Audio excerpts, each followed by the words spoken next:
The 1619 Project, everybody has heard about the 1619 Project. And as I said before, Donald Trump led an attack on the 1619 Project. And then he created, when he was president, he created the 1776 Commission, the 1776 Commission that put out a non-historical, ahistorical view of history. Luckily, President Joe Biden disbanded the 1776 Commission when he became president, and he took down that report that they had at whitehouse.gov. All right. But what a lot of people don't know, and I've done some presentations in the past before about this, much of what we've been told about Virginia's first Africans, August 20th, 1619, is wrong. Okay. And contrary to popular belief, African people were here in the land we call the United States of America, going back at least 51,700 years ago. Now, this is not saying Native Americans didn't exist, anything like that. No, that's not what I'm saying. I'm saying there were African people here before the people who we call, there were African people here before the people who we have been taught to call Native Americans. All right. We'll get to that in just a minute. So this is a historical marker at Fort Monroe in Virginia, and it notes the arrival of the first Africans in Virginia. This is from the Virginia Department of Historic Resources. There's a good article from VirginiaMercury.com from August 11th, 2019, called Much of What We've Been Told About Virginia's 1619 First Africans is Wrong. Much of what we've been told about Virginia's 1619 First Africans is wrong. And, you know, when we had that 400 year anniversary in or commemoration in 2019, I did a series of interviews with Dr. Leonard Jeffries, Professor James Small, Dr. Wade Nobles, and Dr. David Imhotep. Okay, so those are on our YouTube channel, Michael Imhotep. I'm gonna dig into our archives and edit those and rebroadcast those also, because I have hundreds of shows that I've done over the past 14 years that I've been doing the African History Network show. Some interviews I've forgotten about. Some topics I discussed that I've forgotten about, and I go through and see the videos on YouTube or on Blog Talk Radio, etc. In my archives. I was like, wow, I totally forgot about that. But most of them I do remember. So there's a good article from the Washington Post that deals with 1526. And this is something I talk about in my lectures. How people will talk about 1619, but they won't discuss 1526 because the Spanish were taking Africans into the territory we call South Carolina and Georgia, the South Carolina, Georgia area, 93 years before 1619, 93 years before 1619. There's a good article from the Washington Post called Before 1619, there was 1526. The mystery of the first enslaved Africans and what became the United States. And in this article, it talks about how Spanish explorers brought 100 slaves to a doomed settlement in South Carolina or Georgia. Within weeks, the subjugated revolted, then vanished. Okay. I want to pull up the article from the Mercury News. I want to pull that one up because I hear a lot of people saying that Africans first came to this land in August 20, 1619. Okay. And even though that did happen, usually they don't talk about the fact that this was our land stolen from us and we were here going back at least 51,700 years ago. I'm going to come to that in just a minute. But let's look at this article here from VirginiaMercury.com. Much of what we've been told about Virginia's 1619 first Africans is wrong. Much of what we've been told about Virginia's 1619 first Africans is wrong. So this is a good article by Rex Springston. August 11th, 2019. And I'm just going to share an excerpt of it. Okay. In this piece here, it talks about what really happened. Okay. in 1619. In late July or early August that year, historians say 2 English privateers, pirate ships, little more than pirate vessels, but operating with government sanction, attacked an overcrowded Portuguese slave ship en route to Veracruz in the Gulf of Mexico and stole about 60 enslaved Africans. So the Portuguese slave ship was called the San Juan Batista, and they captured about 350 Africans from Angola, okay, and put them on the San Juan Batista. And there were 2 English pirate ships, the White Lion and the Treasurer. They're going to hijack the San Juan Batista and take about 60 African captives. Okay, about a third of them had died on the brutal voyage. About a third of the 350 captives had died on the brutal voyage.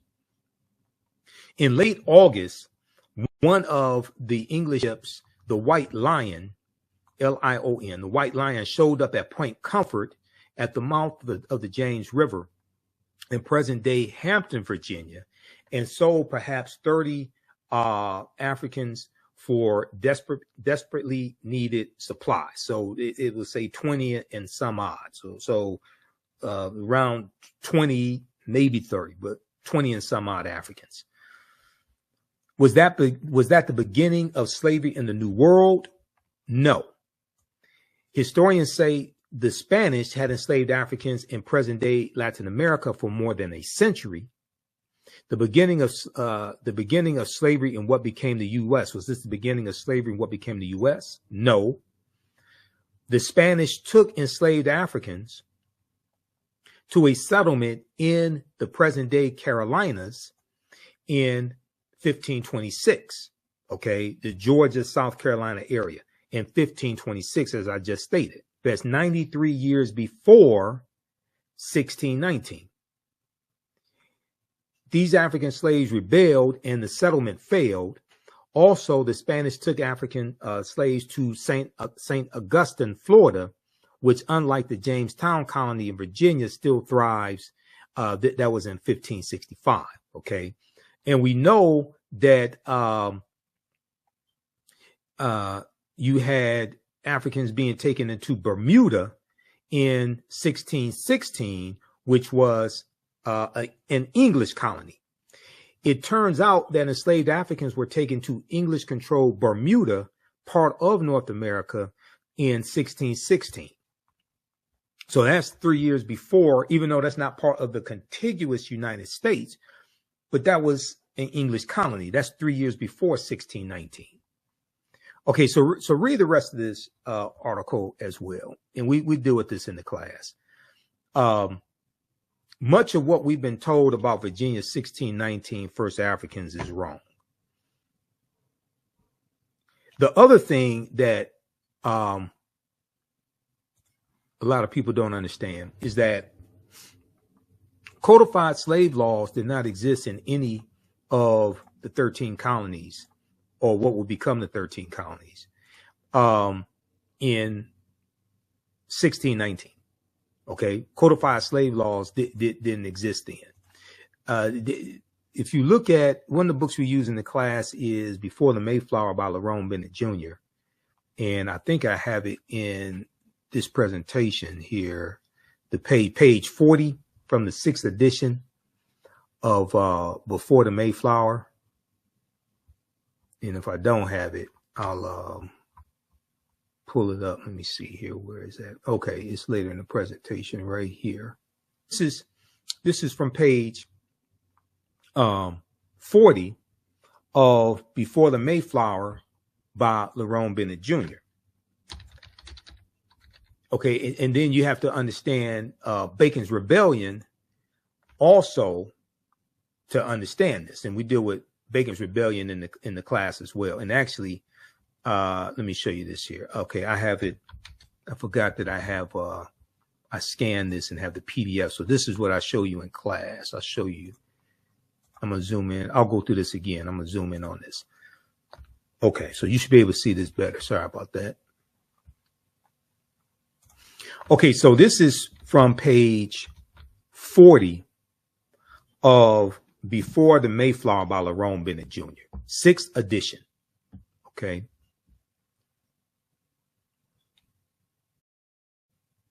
And what he's explaining in chapter 2 is how slavery evolves in the colonies. And the way that we think all of this evolved and happened is different than the way it actually happened. He talks about working together in the same field, sharing the same huts, in the same situation, and the same grievances. The first Black and white Americans, aristocrats, accepted. The first Black and white Americans, aristocrats, accepted, developed strong bonds of sympathy and mutuality. They ran away together, played together, and revolted together. They revolted together. That's Bacon's rebellion, for instance, in 1676 in the colony of Virginia. They mated and married, siring a sizable mixed population. In the process, the Black and white servants, the majority of the colonial population, created a racial wonderland that seemed somehow un-American in its lack of obsession about race and color. There was, to be sure, prejudice then, but it was largely English class prejudice, which was distributed without regard to race, creed, or color. There were also, without regard to race, creed, or color.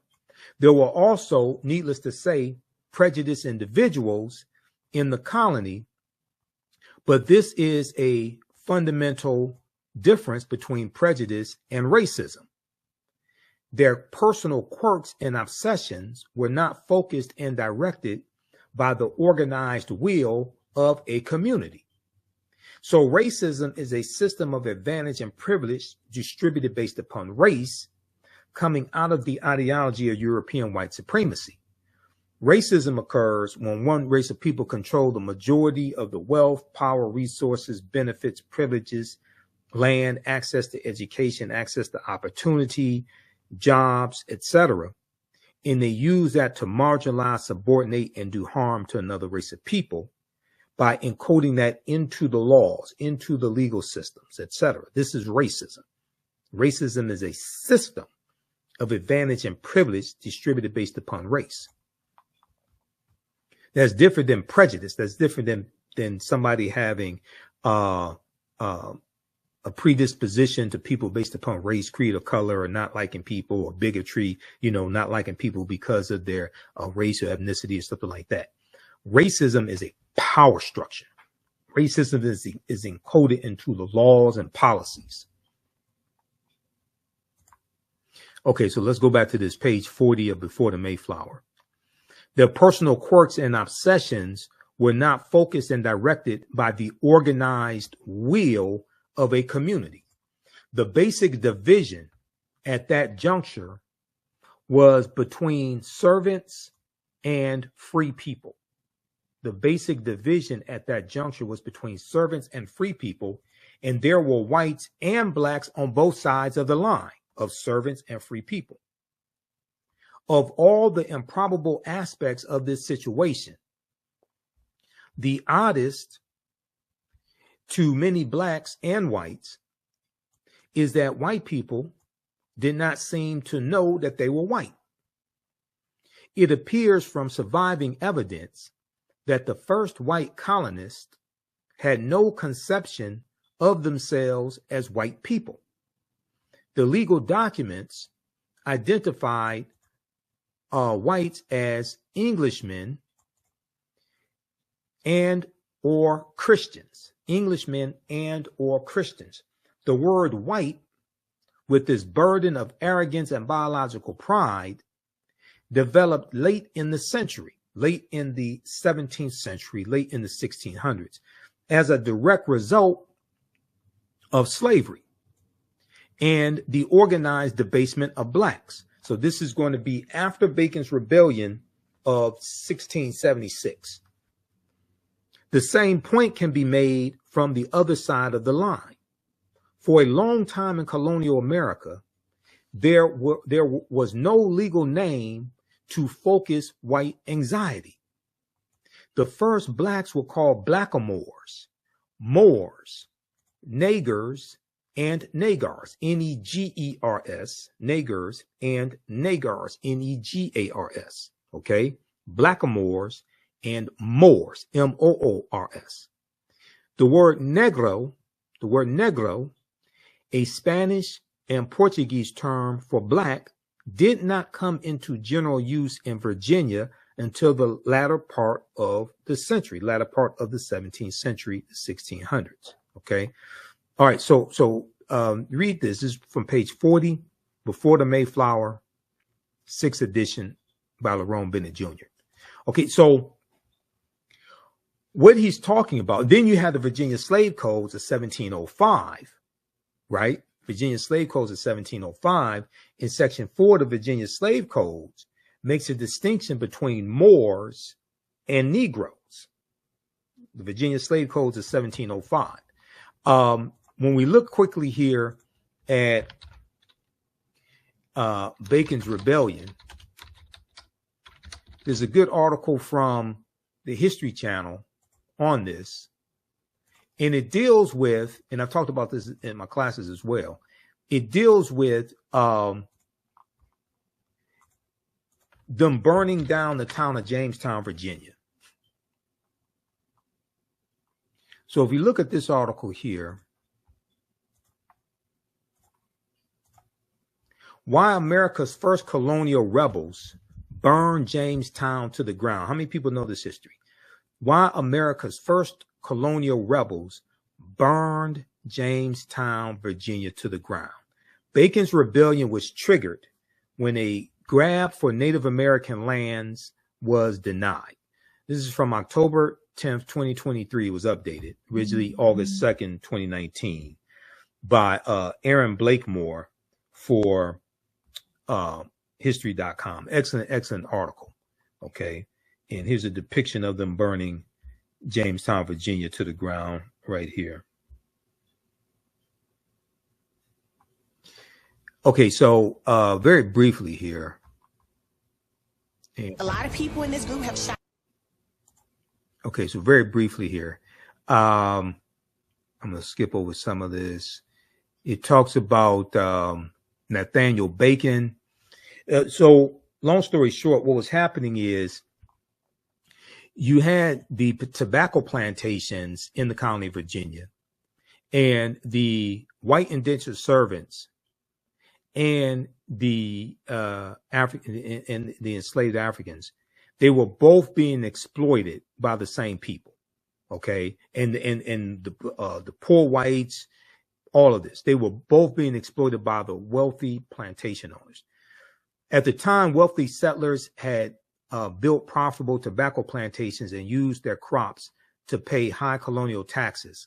But for poorer Virginians, times were lean. Only people who owned land could vote, and the indentured servants and poor Virginians who did not felt disenfranchised. Poor farmers had been hit hard by falling tobacco prices, and many on the borders of the colony's frontier wanted to expand westward. There they faced threats from Native Americans intent on protecting their ancestral lands. When the colonists called on their governor for military support, he refused. Okay, let me fast forward to this. Okay. Okay, so they talk about Nathaniel Bacon, and let's go here.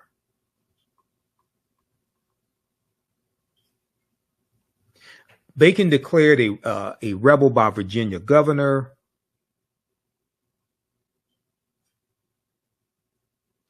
In response, Governor Berkeley declared Nathaniel Bacon a rebel and scheduled elections for a new assembly to solve the problem for good. but Bacon was immediately elected to that legislative body. And when he headed to Jamestown, Virginia to begin his tenure there, he was met with a chilly welcome. Okay, so Bacon gathered his troops. A few weeks later, he marched toward Jamestown, Virginia with 500 supporters, the rebels, and another demand to lead the colony into war against Native Americans.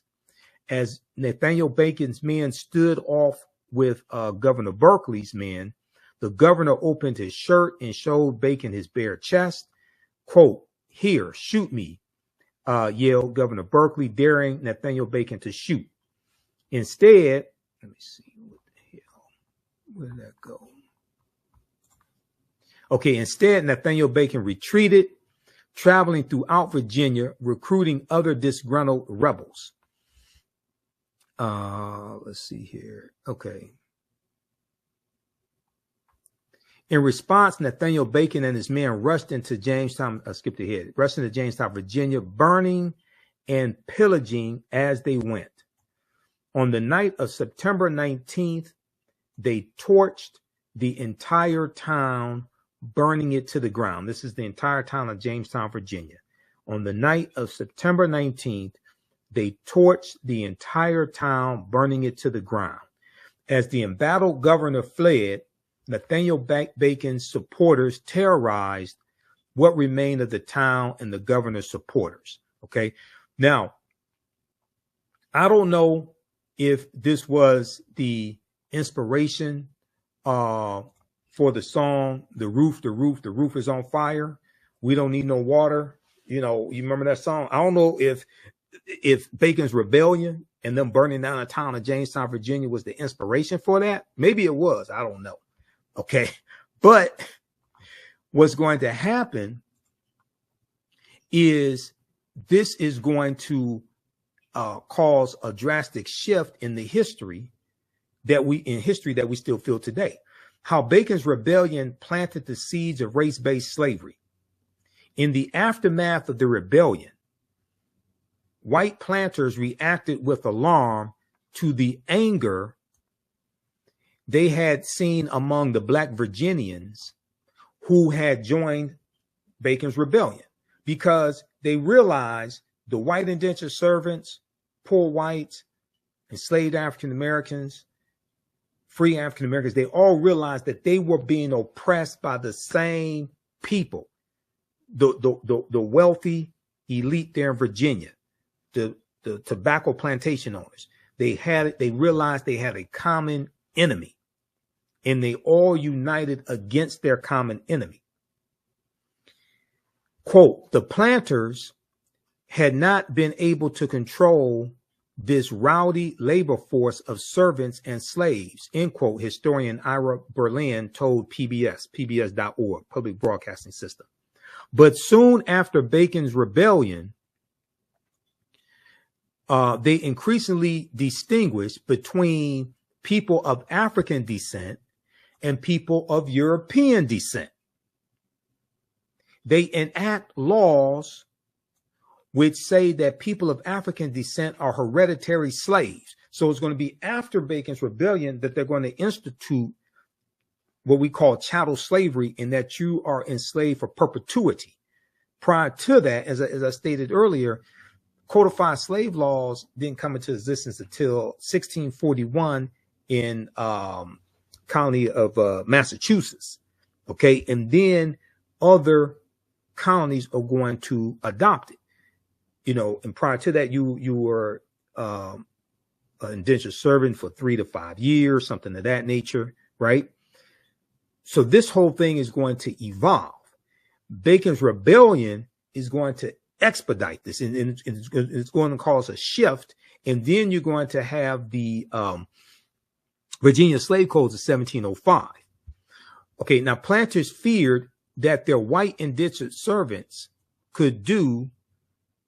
They feared what their white indentured servants could do, so they slowly eliminated the system of indentured servitude, relying instead on enslaved Black people, enslaved Africans, to work their plantations.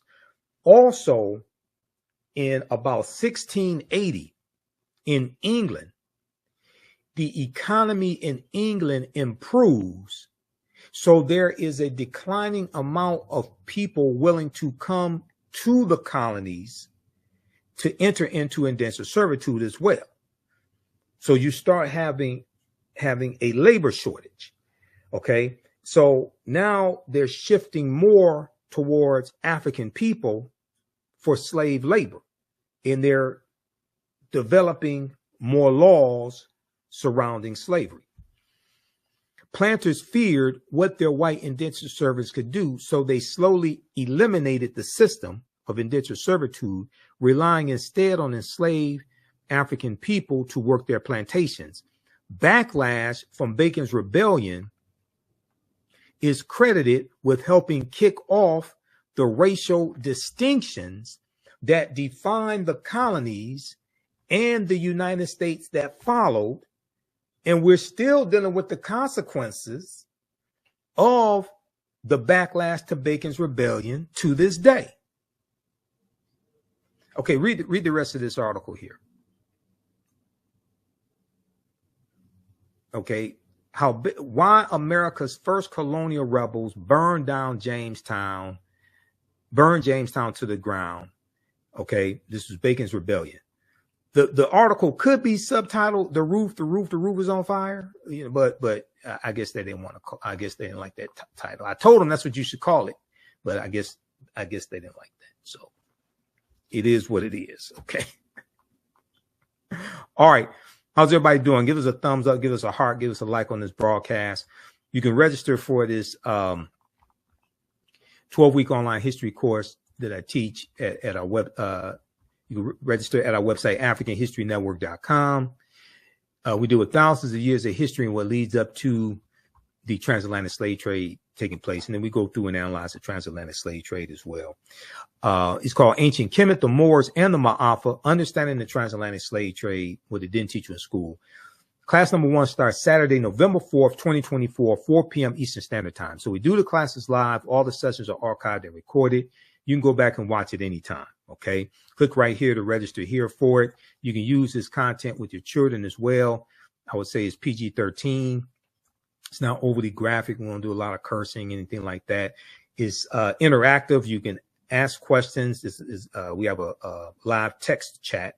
You can see me. I can't see you. So you don't have to worry about, you remember during COVID and everybody was on Zoom going to work, and you're at home, you got your pajama bottoms on, but you got a suit on top or something like that, or a blouse on top. Okay. So you can wear whatever you want to wear. Okay. I don't take attendance in the class, anything like that. Download the class lesson plan here as well. I'm going to post a link here so you can register for the class. It's at our website, AfricanHistoryNetwork.com. Also, follow me on our Facebook fan page, The African History Network, The African History Network. My YouTube channel, Michael Imhotep, Imhotep. And on Instagram, Michael Imhotep as well. You can also, if you want to support us through Cash App or PayPal, you can do that also. You scroll down the page, we have our Cash App information, $ the AHN show through Cash App and through PayPal, paypal.me/the AHN show. We added information here, information about the African History Network show Sundays, 9 p.m. 11 p.m. Eastern Standard Time. But here's our Cash App information, $ the AHN show, SHOW. When you go to it, it'll say Michael and show my picture there, most likely. You click on the link. It takes you to our Cash App QR code. Okay, so you can scan that. These are some fake African History Network Cash App accounts. There's 5 that I have identified. I don't know what Cash App is doing. I'm still trying to get them to shut these fake African History Network Cash App accounts down. Like this one here says, the AHN show, SHO. Ours is the AHN show, SHOW. So they've been stealing money from us. Here's you can click on this link. That's our link for PayPal also. Okay. All right, let's continue here.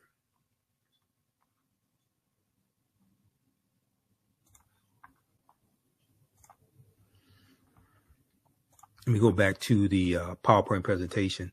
So I want to go to this clip here of Dr. David Imhotep, and I showed this in class. This is from, I think this is about 2011. Dr. David Imhotep was on he was interviewed by WKRP in Cincinnati. Okay. So we deal with, a lot of you have seen the interviews I've done over the past few years with Dr. David Imhotep, who wrote the book, The First Americans Where Africans Documented Evidence, and his follow-up book, The First Americans Where Africans Revised and Expanded. We know he became an ancestor in late 2023. But his book deals with 713 footnotes. Is backed up by 7 peer-reviewed articles. And on page 14 of his book, he talks about how evidence of an African presence 51,700 years ago in a campsite in Allendale County, South Carolina, was discovered by Dr. Albert Goodyear, who's an archaeologist at the University of South Carolina. They found 13 different types of evidence that thoroughly document an African presence in the land we call the United States of America, going back at least 51,700 years ago. So they found artifacts, architecture, campsites, carvings, Egyptian writings, footprints in lava, genetic M174D haploid groups dealing with DNA and genetics, linguistics, paintings, skulls, skeletons, structures, and tools. They found 13 different types of evidence thoroughly documented in African presence. This right here is a picture of Dr. Albert Goodyear. This is an article that came out 20 years ago, November 18th, 2004, from ScienceDaily.com, ScienceDaily.com. The name of this article is New Evidence Puts Man in North America 50,000 Years Ago, okay? And an excerpt of the article from ScienceDaily.com. And this is a scientific website. They have all types of archaeological discoveries, scientific discoveries, things of this nature. An excerpt from the article says, radiocarbon tests of carbonized plant remains where artifacts were unearthed last May along the Savannah River in Allendale County by University of South Carolina archaeologist Dr. Albert Goodyear indicate that the sediments containing these artifacts are at least 50,000 years old, okay? Indicate that the sediments containing these artifacts are at least 50,000 years old, meaning that humans inhabited North America long before the last ice age. So these humans were the short-statured Africans known as the Khoisan. Okay, the short-statured Africans known as the Khoisan that come from Southern Africa. An October 2012 genetic study published in Science magazine found that the Khoisan in Southern Africa are the oldest ethnic group of modern humans, with their ancestral line originating about 100,000 years ago. The Khoisan, formerly called by the derogatory term Bushmen, are genetically unique, and no other currently known population had separated so early from our common modern human ancestor, according to the report. So this is an article from Science magazine. Now here are 2 Khoisan sisters. These are the short-statured Africans. The Khoisan live mainly in Southern Africa, in territory spanning Botswana, Namibia, Angola, Zambia, Zimbabwe, and South Africa. They are largely divided into 2 groups, hunters and gatherers, known as the Sans people, or Sans people, and keepers of livestock, known as the Khoikhoi people. Okay, Sarah J. Bartman, was Khoisan, okay, also known as Hottentot Venus, and you know she was sexually exploited in England in the 19th century. The Khoisan languages include the distinctive click sounds that are not found in the languages of their neighbors. Okay. There's an article from AtlantaBlackStar.com called 5 Ethnic Groups That Prove the First Humans Were Black. And it talks about the Khoisan. Okay, now here is the Dr. David Imhotep on being interviewed on WKRP in Cincinnati, Channel 5. For those that remember the TV show with Venus Flytrap and Lonnie Anderson from the late 1970s, early 1980s about the radio station WKRP in Cincinnati, there really is a WKRP in Cincinnati. I don't know if there's a radio station, but there is a TV station. Let's go to this clip.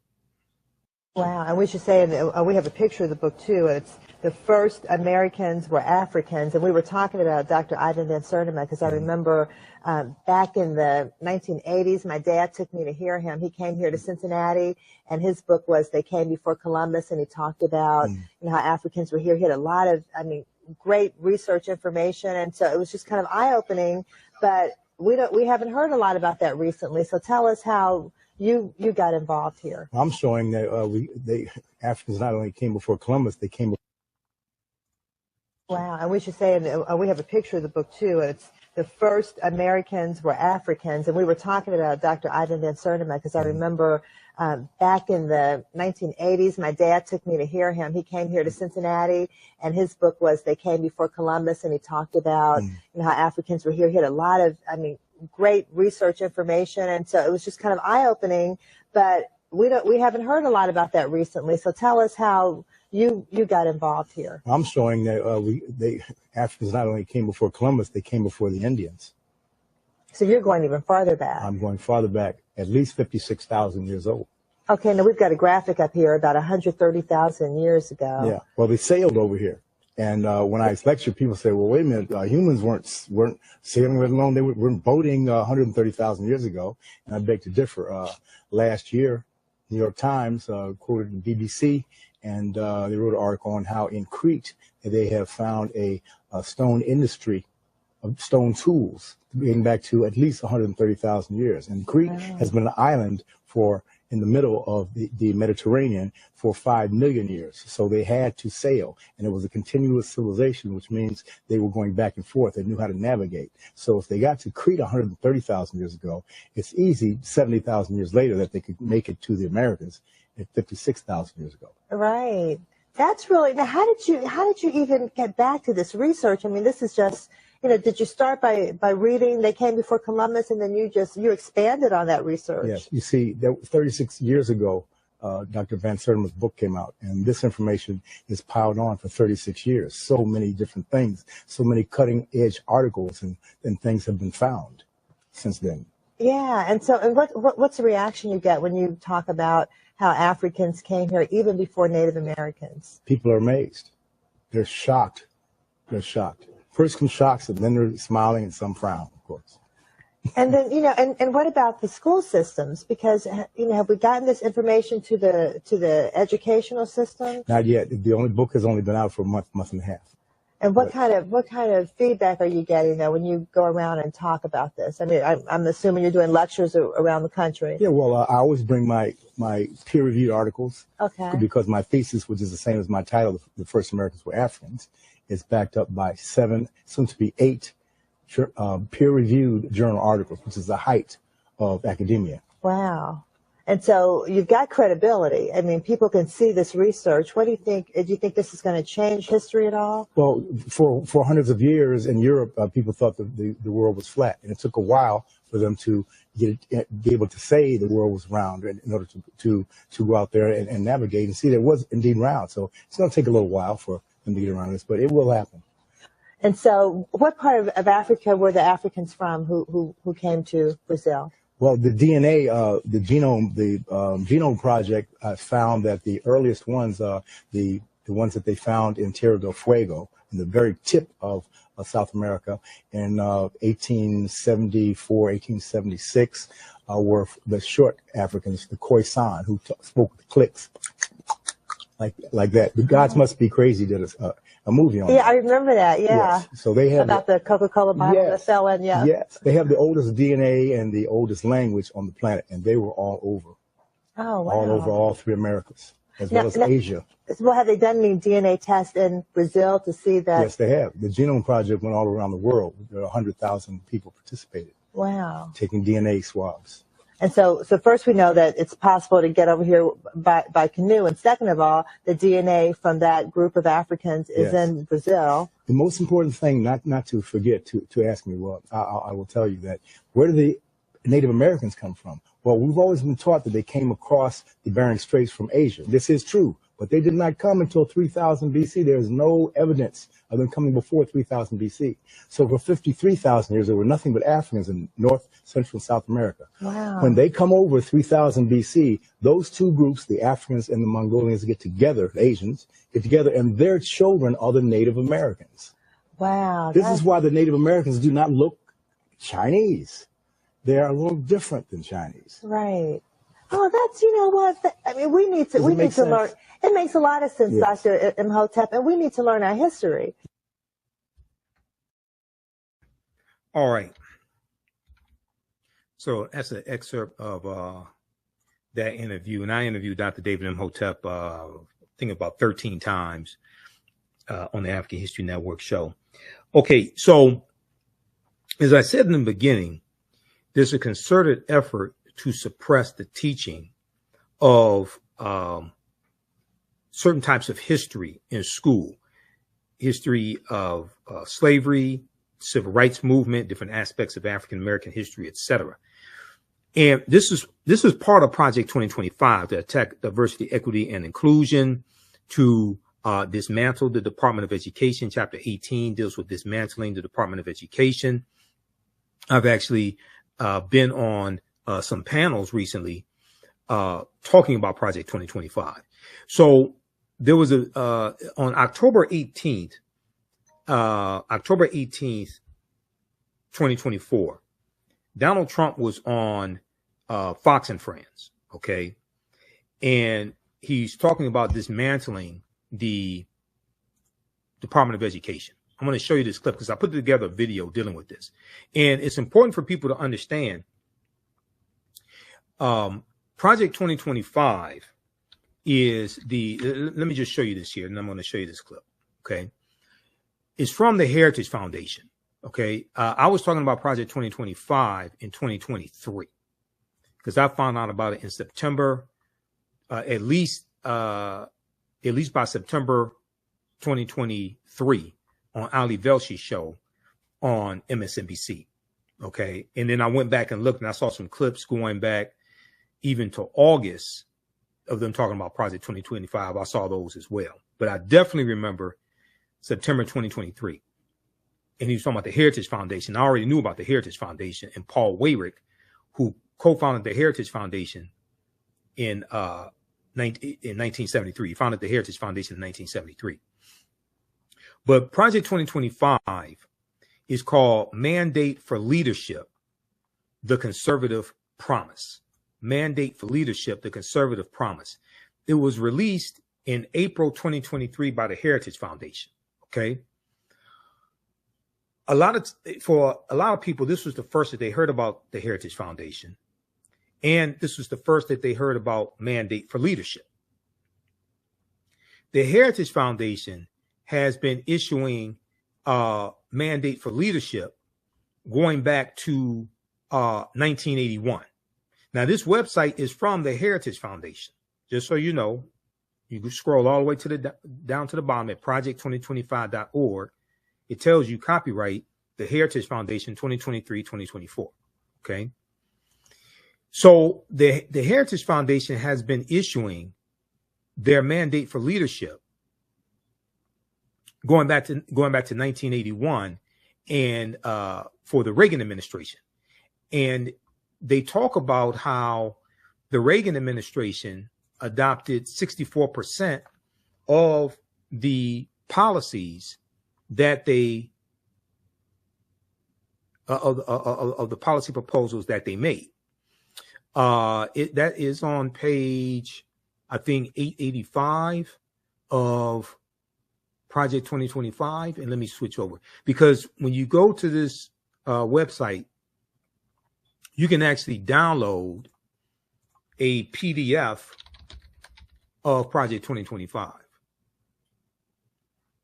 You can download the full, it's a PDF of the full 922 pages. And let me find something here. Let's look at this article here, because Project 2025 is also a backlash to the racial reckoning that took place in America after the killing of George Floyd. And you have the attack on critical race theory, attack on diversity, equity, and inclusion, things like this. All of this is connected. If we look at this here, this is from the Heritage Foundation's website, heritage.org. Reagan and Heritage, a unique partnership. This is from June 7th, 2004. June 7th, 2004. In here, it talks about the partnership in 1980. The partnership began in 1980. Ronald Reagan and the Heritage Foundation. Is hard to tell the story of one without much of the others. Heritage was President Reagan's favorite think tank, and Reagan was the embodiment of the ideas and principles Heritage holds dear. The partnership began in 1980 when Heritage provided the president-elect's transition team with detailed policy prescriptions on everything from taxes and regulation to trade and national defense. The published version of these recommendations, the 1,100-page Mandate for Leadership, was described by United Press International back then as, quote, a blueprint for grabbing the government by its frayed New Deal lapels and shaking out 48 years of liberal policy, end quote. The Heritage Foundation has been putting out their policy platform called Mandate for Leadership, the Conservative Promise, for over 40 years, going back to 1981. Project 2025 is the latest version of Mandate for Leadership, the Conservative Promise. Now, a lot of people found out, especially a lot of African Americans found out about this in July 2024, when Taraji P. Henson talked about it at the BET Awards and told everybody to look it up, Google it. That night, Project 2025 searches were trending on Google. But the Heritage Foundation, a right-wing think tank founded in 1973 by Paul Weyrich, has been crafting policy for Republican administrations for over 40 years. So anybody that thinks there's no coordination between the Trump administration, in the first Trump administration, the Trump transition team, and the 140 people who worked in the Trump administration who helped write Project 2025, as well as Donald Trump. He didn't write Project 2025, but he knows about it. He knows about their policies. Anybody thinks he's ignorant of this and doesn't know anything about it is stupid. Either stupid or ignorant, one of them. Because the evidence is there. In 2017, Donald Trump spoke at the Heritage Foundation conference. And I'm going to show you some more evidence here in just a minute, because, see, your understanding of politics is directly related to your understanding of history. So the Heritage Foundation is telling you what they did in the Trump administration. The new president, in the Reagan administration, they tell you about the Trump administration also. The new president used Mandate to help realize his vision of a world free of communism an economy that didn't crush people's dreams with high taxes and regulations, and an America and an America the world could admire once again. He gave copies to every member of his cabinet, talking about Ronald Reagan, because they printed it. I know Vice President Kamala Harris and other people say, can you believe that they wrote this down? Yes, they've been writing it down for over 40 years. The result, nearly 2/3 of mandates for leadership, 2,000 recommendations were adopted by the Reagan administration. Okay, nearly 2/3. You're talking about right about 64%.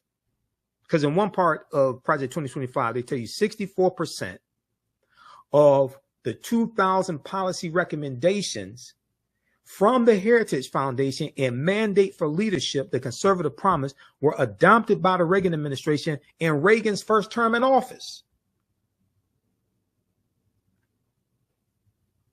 A conservative commentator, William F. Buckley Jr., put it, the foundation had a great hour when Ronald Reagan was elected president and found waiting for him 3 volumes of heritage material designed to help him chart the nation's course in the right direction. It was really the wrong direction. 60% of the suggestions enjoined on the new president were acted upon, which is why Mr. Reagan's tenure was 60% successful, end quote, William F. Buckley said. Now, nobody said that Ronald Reagan wrote Mandate for Leadership, the Conservative Promise. In his second term, Ronald Reagan turned again to the Heritage Foundation for ideas and adopted many of them.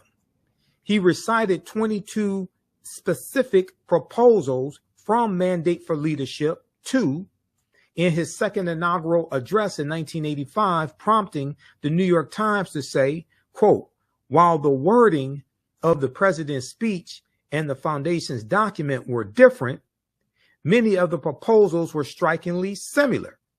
It's the same thing between Project 2025 and Donald Trump's Agenda 47.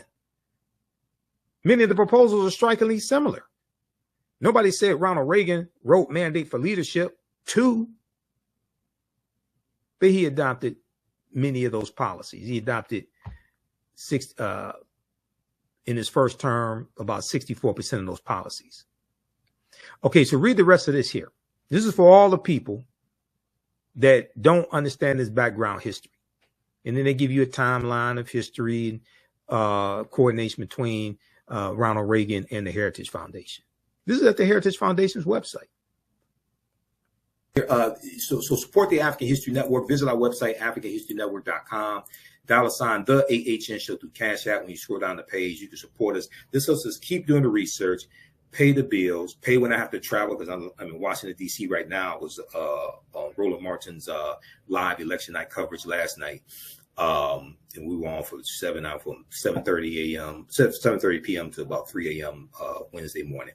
$ the AHN show, SHOW. These other ones are fake African History Network Cash App accounts I'm still trying to get shut down. If you learned anything today, if you like this type of information, you can support us, $5, $10, $15, $25, $100, whatever it is that supports us.